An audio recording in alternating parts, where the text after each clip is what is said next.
ছেলেরা সব থেকে বেশি খুশি কখন হয় জানো, বা সব থেকে বেশি পূর্ণতা অনুভব কখন করে, যখন একটা ছেলে 0 পয়েন্টে থাকে, ছেলেটার কাছে কিছুই থাকে না। ওই মোমেন্টে যদি কোনো মেয়ে ওই ছেলেটার হাত ধরে বলে আমি ছিলাম, আমি আছি, আমি রব, তুমি শুধু এগিয়ে যাও, ছেলেরা দুনিয়ার যাকেই ঠকিয়ে থাকুক না কেন ওই মেয়েটাকে কখনো ঠকায় না।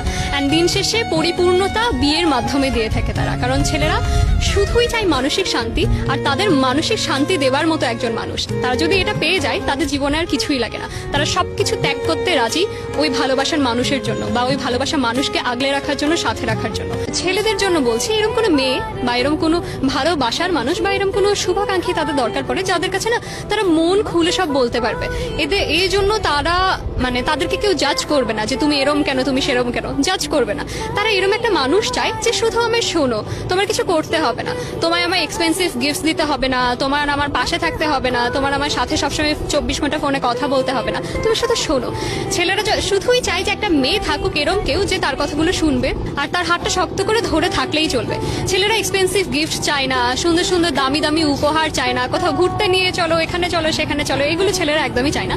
ছেলেরা যেটা চায় সেটা শুধুই মানসিক শান্তি। ছেলেরা সবসময় এরম একজন মেয়েকে চায় যে মেয়েটা শুধু পাশে বসে থেকে তার হাতটা শক্ত করে ধরে বলুক আমি ছিলাম, আমি আছি, আমি রয়ে যাব।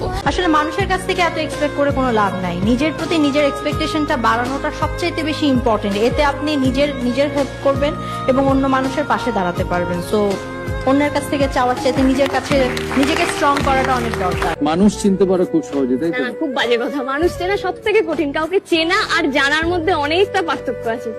আমি কাউকে চিনি, হ্যাঁ নাম শুনেছি, চিনি ওইটুকুই, কিন্তু তাকে কি জানি না।